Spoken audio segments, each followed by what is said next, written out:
হচ্ছে সৌন্দর্যের প্রতীক। আসসালামু আলাইকুম, সবাই কেমন আছেন? আশা করি আল্লাহর রহমতে সবাই ভালো আছেন। আমিও আপনাদের দোয়ায় আলহামদুলিল্লাহ আমার পরিবার নিয়ে ভালো আছি।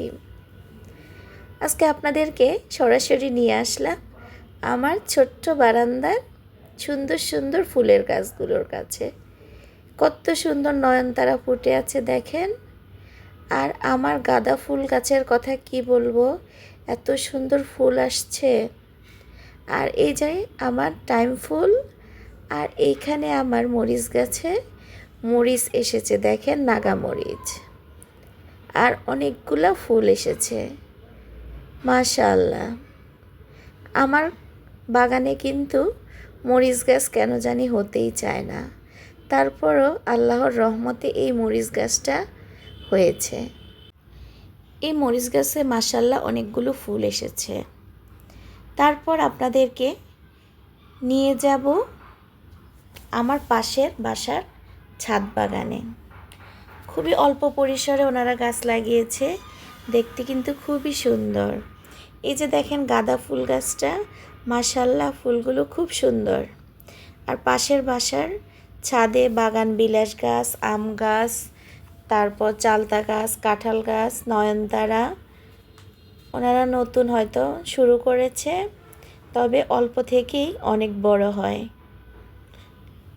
এখানে আমি আপনাদের সাথে আমার বাগানটা শেয়ার করে এখন চলে আসলাম রান্নার কাজে। বাচ্চাদের পরীক্ষা, পড়াশোনা সব মিলিয়ে নিজের চ্যানেলেও সময় দিতে পারছি না, আপনাদেরকেও সময় দিতে পারছি না। আমি আজকে প্রায় 2-3 দিন ভিডিও দিচ্ছি না, কারণ আমার ছেলেদের পরীক্ষা চলে, তাই খুব একটু ব্যস্ত সময় কাটাচ্ছি। তার মাঝখানে বাসায়ও মেহমান ছিল, খুবই ব্যস্ততার মধ্যে দিন কাটাচ্ছি, তাই আমার মিষ্টি ভাইয়া আপুদেরকে আমি সময় দিতে পারছি না। প্লিজ সবাই আমাকে ক্ষমা করে দিবেন। আমি অবশ্যই আপনাদের চ্যানেল ভিজিট করব। আর যারা নতুন আপু ভাইয়ারা আমার চ্যানেলে আসবেন, একটা সুন্দর কমেন্টস করে আমাকে জানিয়ে যাবেন।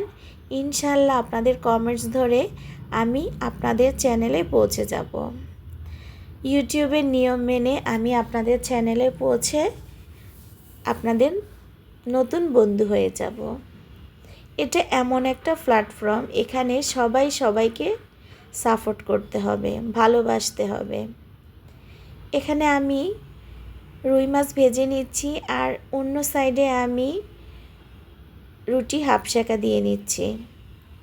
আমি সবসময় এভাবে রুটি হাফ সেঁকা দিয়ে পরের দিনের জন্য রেখে দেই নর্মাল ফ্রিজে। পরে আমি সকালবেলা আর আমার ব্যস্ত সময় কাটাতে হয় না। আমরা যারা গৃহিণী তারা কিন্তু সকালে খুবই ব্যস্ত হয়ে পড়ি নাস্তা বানানোর জন্য, তাই আমি একটু চেষ্টা করি আগে থেকে রুটিগুলো বানিয়ে হাফ সেঁকা দিয়ে রাখতে।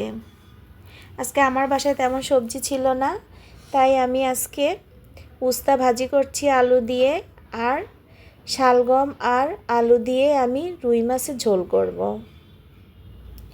এখানে আমি ফ্রাই প্যানে পরিমাণ মতো তেল দিয়ে পেঁয়াজ কুচি, রসুন কুচি আর কাঁচামরিচ দিয়ে একটু নেড়ে ছেড়ে তারপর আমি উস্তা ভাজিটা করার জন্য উস্তাগুলো দিয়ে দিলাম। এখানে এখন পরিমাণ মতো লবণ আর একটু হলুদের গুঁড়া দিয়ে দিব। বাস আমি অল্প আছে আমি ভাজিটা এভাবেই ঢাকনা ছাড়া সব সময় এভাবে আমি ভাজিটা করি, যেন কালারটা সুন্দর আসে। ঢাকনা দিলে সবজির কালারটা সুন্দর আসে না, তাই আমি ঢাকনা ছাড়াই আজকে সবজিটা করে নিচ্ছি। আমার মিষ্টি আপু ভাইয়াদেরকে বলবো, প্লিজ যারা আমার ভিডিও দেখা শুরু করছেন একটা লাইক দিয়ে শুরু করতে পারেন। আপনাদের একটা লাইক আমার ভিডিওকে আরও অন্যান্য ভাইয়া আপুদের কাছে পৌঁছে দিতে সাহায্য করবে। আমিও চেষ্টা করি যারই ভিডিও দেখি ভিডিওর শুরুতে আমি একটা লাইক দিয়ে ভিডিওটা দেখা শুরু করি, কারণ আমার একটা লাইক যদি আমার মিষ্টি ভাইয়া আপুদের অনেক উপকারে আসে, তাহলে নিজেকে খুব ভাগ্যবান মনে করি। এখানে আমি আলু আর শালগম দিয়ে রান্না করব, তাই আমি এখানে মশলাটা পরিমাণ মতো দিয়ে এখন ভালোভাবে কষিয়ে নেব। ভালোভাবে কষানো হলে আমি একটা ঝোলের পানি দিয়ে দিচ্ছি, যেন মশলাটা নিচে লেগে না যায়। এজন্য অল্প পরিমাণে ঝোলের পানি দিয়ে দিলাম।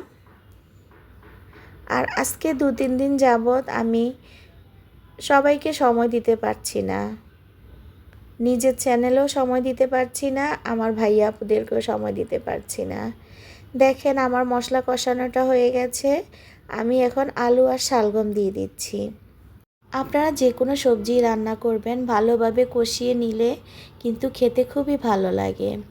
এ পর্যন্ত যেসব ভাইয়া আপুরা আমার ভিডিওর পাশে ছিলেন সবাইকে অসংখ্য ধন্যবাদ। আসসালামু আলাইকুম।